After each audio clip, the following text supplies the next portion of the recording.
Welcome बच्चों, मैं are के सिंह ऑनलाइन क्लासेस में आप सभी का स्वागत करता हूं। और आज देखेंगे हम लोग वर्कशीट नंबर 35 जो सामाजिक विज्ञान के इतिहास पुस्तक से आधारित है और कक्षा 10वीं से संबंधित है। बच्चों, हमने यूरोप में राष्ट्रवाद के उदय पाठ पर गत सप्ताह से लेकर 4 वर्कशीट पे काम कर चुके हैं और ये हमारी 5वीं वर्कशीट है जिससे इस पाठ पर आधारित है। तो आइए देखते हैं इस वर्कशीट में हमें किन किन बिंदुओं पर बात करनी है। तो सबसे पहले देखते हैं कि ब्रिटेन में राष्ट्रवाद, ये मेन पहलू है जिस पर हम इस वर्कशीट पर चर्चा करेंगे। दूसरी चीज़ है यूरोप में स्वतंत्रता संघर्ष। दूसरा टॉपिक है यूरोप में स्वतंत्रता संघर्ष जिस पर हम चर्चा करेंगे। और तीसरा है राष्ट्रवाद और साम्राज्यवाद बाल्कन समस्या। इन 3 पहलुओं को ध्यान में रखते हुए हम इस वर्कशीट पर चर्चा करेंगे और देखेंगे कि यूरोप में राष्ट्रवाद के उदय में इन 3 पहलुओं का क्या योगदान रहा। तो आइए देखते हैं सबसे पहले मैप पर इन तीनों क्षेत्रों की क्या स्थिति है ताकि हम चीज़ों को अच्छी तरह से समझ सकें। तो आइए देखते हैं विश्व के मानचित्र पर इन क्षेत्रों को थोड़ा सा इसे जूम करें हम तो यूँ देखेंगे तो ये एरिया यूरोप है, आप सभी जानते हैं। और इस यूरोप में ये इंग्लैंड, ये जो केसरिया कलर का दिख रहा है ये इंग्लैंड ब्रिटेन है और ये जो पिंक कलर का दिख रहा है ये आयरलैंड है। अब ये दोनों मिलकर के यूनाइटेड किंगडम कहलाते हैं। दूसरा चीज़ इसमें आया था वो यूनान के लिए हम इसको थोड़ा सा और जूम करते हैं तो यहाँ देखेंगे कि ये यहाँ पर एक ग्रीस लिखा हुआ है और ये एरिया जो है इसी को यूनान कहा जाता है। उसी तरह से अगर हम बाल्कन स्टेट की बात करें तो बाल्कन जो कंट्रीज़ हैं वो इस क्षेत्र में पाए जाने वाले सारे कंट्रीज़ को बाल्कन क्षेत्र कहा जाता है। यहाँ बहुत सारे छोटे छोटे देश स्थित हैं। चलिए चलते हैं फिर से वर्कशीट की तरफ। अब देखते हैं इस वर्कशीट के सबसे मुख्य बिंदु ब्रिटेन में राष्ट्रवाद, ब्रिटेन में किस तरह से राष्ट्रवाद का उदय हुआ। तो फर्स्ट पॉइंट से इसका आप देखेंगे कि ब्रिटेन में जो राष्ट्रवाद की प्रक्रिया थी वो किसी उथल पुथल या क्रांति का परिणाम नहीं थी बल्कि एक लंबी चलने वाली प्रक्रिया थी। वो उसमें क्या हुआ, ये क्रमिक विकास के द्वारा धीरे धीरे चेंजेज आए और वहाँ के लोगों में राष्ट्रवाद की भावना का विकास हुआ।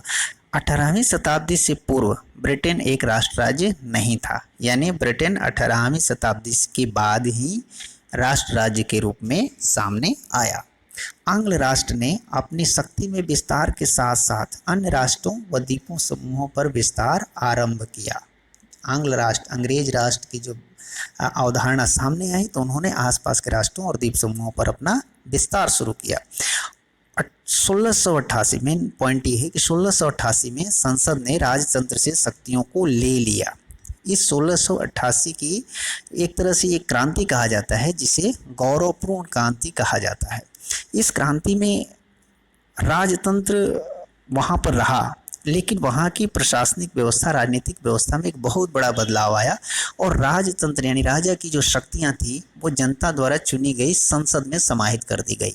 यानी कि मूर्ति के रूप में, देखने के रूप में, औपचारिक रूप में राजतंत्र बहाल रहा, यानी राजा रानी अभी भी आप देखेंगे वहाँ होते हैं, लेकिन वास्तविक शक्तियाँ जनता द्वारा चुनी गई संसद में समाहित कर दी गई और संसद प्रधानमंत्री और मंत्रिमंडल चुनती है।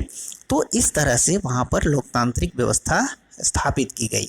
आप एक चीज़ गौर किए होंगे आप, ये जैसे हमारे देश में कहा जाता है कि हमारे देश गणतंत्र है, तो ब्रिटेन वहाँ गणतंत्र नहीं है क्योंकि वहाँ पर देश का, उस राष्ट्र का जो सबसे बड़ा अधिकारी होता है यानी वो राजा होता है और वो वंशानुगत होता है, वो जनता द्वारा चुना हुआ नहीं होता है। इसीलिए ब्रिटेन में लोकतंत्र तो है लेकिन वहाँ गणतंत्र नहीं है, जबकि भारत में लोकतंत्र और गणतंत्र दोनों है।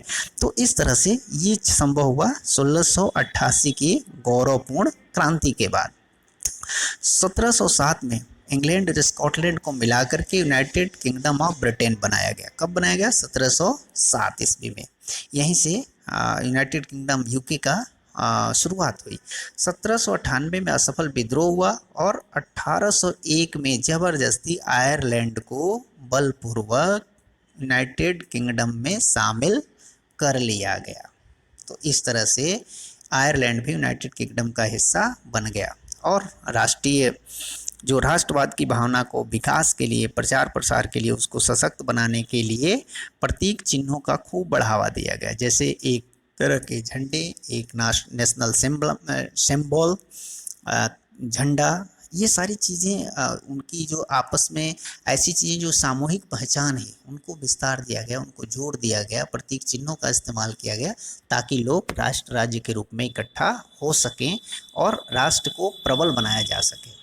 ठीक है, तो इस तरह से ग्रेट ब्रिटेन और यूनाइटेड किंगडम का गठन हुआ एक राष्ट्र राज्य के रूप में। तो आइए देखते हैं यूनान का स्वतंत्रता संघर्ष। अब यूनान, आपने मैप पर देखा है कि यूनान कहाँ स्थित है। तो यूनान भी ऑटोमन साम्राज्य का हिस्सा था और जब फ्रांसीसी क्रांति हुई 1789 में तो उसका प्रभाव यूनान के लोगों पर भी पड़ा। हमने पहले भी चर्चा कर चुके हैं कि फ्रांसीसी क्रांति का प्रभाव पूरे विश्व पर पड़ा।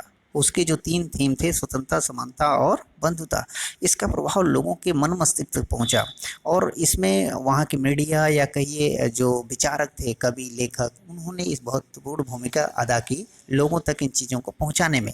तो इससे वहाँ के लोगों में भी स्वतंत्रता की भावना प्रज्वलित कर दी और उन्होंने स्वतंत्रता संघर्ष शुरू कर दिया। 1821 ईस्वी से ही वहाँ शुरू हो गया। बहुत सारे यूनान से निर्वासित जो ब्रिटेन के लोग थे, पश्चिमी यूरोप के लोग थे, वो लोग भी उसका समर्थन करते थे। इवन आज आप देखेंगे यहाँ पर एक कवि थे लॉर्ड बायरन, इन्होंने स्वतंत्रता आंदोलन के लिए धनराशि इकट्ठा की, जबकि ये कवि थे। और इवन एज धनराशि इकट्ठा की, लोगों को अवेयर किया, जागरूक किया अपने कविताओं के माध्यम से। और उससे बढ़कर के इन्होंने युद्ध में भी हिस्सा लिया, स्वतंत्रता संग्राम में भी हिस्सा लिया, जहां 1824 ईस्वी में बुखार से उनकी मृत्यु हो गई। आगे चलकर 1832 ईस्वी में कुस्तुनतुनिया में एक संधि होती है। कहाँ होती है? कुस्तुनतुनिया में एक संधि होती है और उस संधि से द्वारा स्वतंत्र राज्य के रूप में यूनान को मान्यता दे दी जाती है और इस तरह से यूनान एक राष्ट्र राज्य के रूप में विश्व पटल पे सामने आता है। तो आइए देखते हैं अब राष्ट्रवाद, साम्राज्यवाद, बाल्कन समस्या। यहाँ हमें ये बाल्कन को क्षेत्र को भी आपने मैप पर देखा। ये इस बाल्कन क्षेत्र में प्रमुख रूप से रोमानिया, बल्गारिया, अल्बेनिया, ग्रीस, मकदूनिया, क्रोएशिया, स्लोवानिया, सर्बिया, ये सारे देश शामिल हैं और यहाँ के मूल निवासियों को स्लाव कहा जाता है। ध्यान रखिएगा, क्या कहते हैं? स्लाव। और ये बाल्कन का जो बड़ा हिस्सा था, यानी बहुत सारे देश ऑटोमन साम्राज्य के अधीन थे। किसके थे? ऑटोमन साम्राज्य के।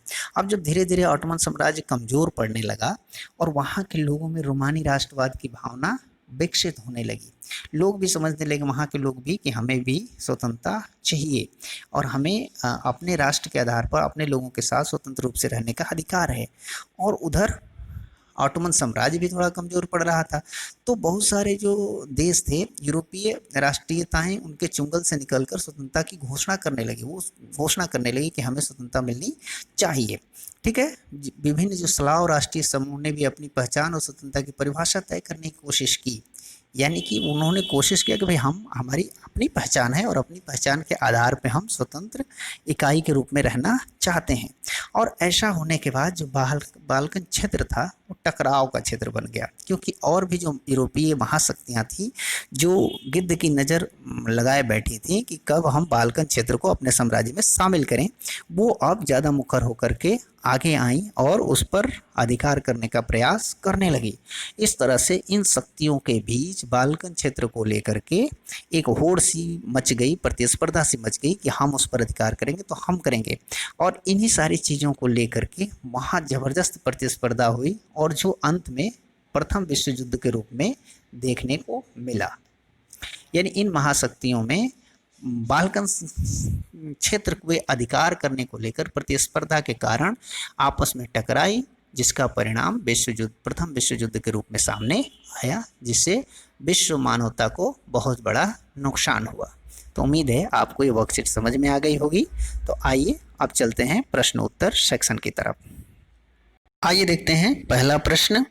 बच्चों, मैंने पहले भी बताया था कि इन प्रश्नों के उत्तर आपको अपनी बुद्धि विवेक से इस वर्कशीट में से ढूंढ करके और उसे समझ करके लिखनी है। तो आइए देखते हैं कि इस प्रश्नों के उत्तर इस वर्कशीट की मदद से हम किस तरह से दे सकते हैं। पहला प्रश्न है कि यदि आप कभी लॉर्ड बायरन की जगह होते तो यूनान की स्वतंत्रता संघर्ष में किस प्रकार की भूमिका निभाते। तो ये थोड़ा सा आप पर डिपेंड है कि आप देखेंगे कि लॉर्ड बैरन की जगह आप हैं यूनान में, तो वहाँ आज़ादी की लड़ाई के लिए आप किस तरह से मदद करते हैं। क्योंकि लॉर्ड बैरन ने लोगों को जागरूक किया था कविता के माध्यम से, तो आप लिख सकते हैं कि कविताओं के माध्यम से हम लोगों को जागरूक करते, स्वतंत्रता के लिए, समानता के लिए, बंधुता के लिए उन्हें अवेयर करते, जागरूक करते, उनमें ये भाव पैदा करते ताकि सभी लोग स्वतंत्रता के लिए एक राष्ट्र के रूप में इकट्ठे हो सकें।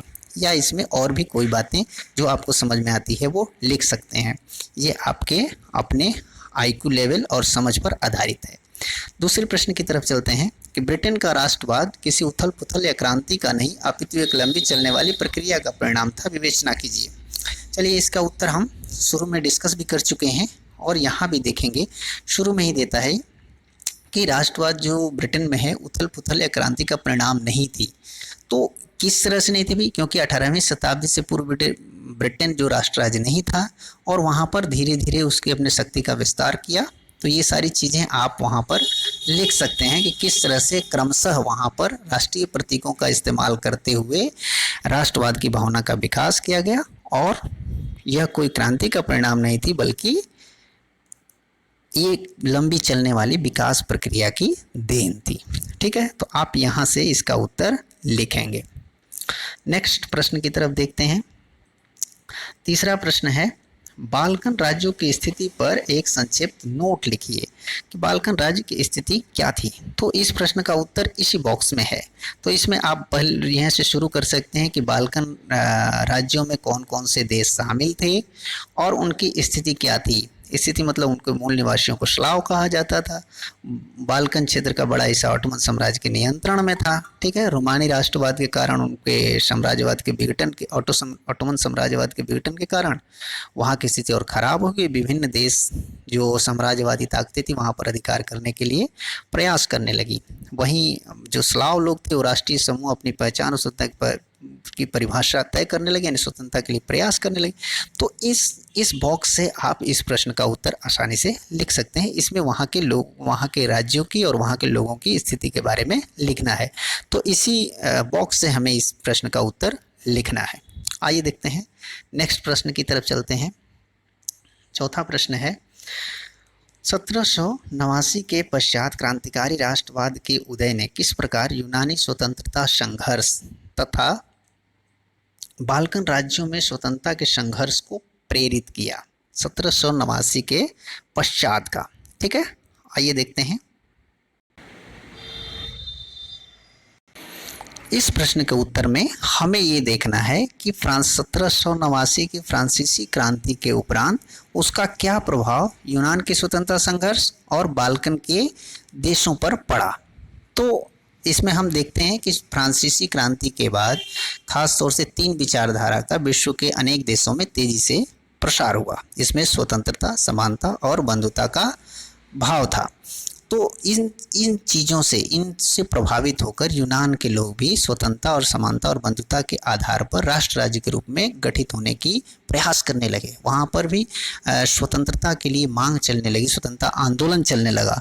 तो इस तरह से फ्रांसीसी क्रांति का प्रभाव यूनान पर पड़ा और वो उस स्वतंत्रता संघर्ष, लंबी लड़ाई के बाद एक राष्ट्र राज्य के रूप में उदित होकर के सामने आया। ठीक उसी तरह से बाल्कन देशों पर भी फ्रांसीसी क्रांति के इन पहलुओं का प्रभाव पड़ा, जिससे वहाँ के देशों में भी राष्ट्र के आधार पर, एक सामूहिक पहचान के आधार पर राष्ट्र राज्य की, स्वतंत्र राष्ट्र राज्य की मांग को बल मिला।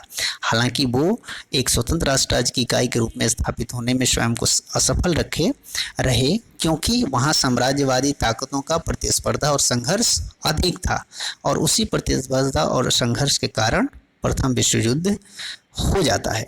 ठीक है, तो इस प्रकार दोनों ही जगहों पर फ्रांसीसी क्रांति के प्रभाव तो सकारात्मक पड़े, लेकिन परिणाम के रूप में यूनान में जहां स्वतंत्र राष्ट्र राज्य का गठन हुआ, वहीं बाल्कन की समस्या प्रथम विश्व युद्ध के रूप में उभर कर सामने आई। तो इस तरह से इस प्रश्न का उत्तर आप लिख सकते हैं। ठीक है, उम्मीद है आपको ये वर्कशीट समझ में आ गई होगी। तो चलिए आप कॉपी कलम निकालिए और इस वर्कशीट को पूरा करके अपने सर जी को भेज दीजिए, ताकि वो देख सकें कि आपने कितना कुछ सीखा है। मिलते हैं अगली वर्कशीट में, तब तक के लिए घर पे रहें, स्वस्थ रहें, खुश रहें। धन्यवाद।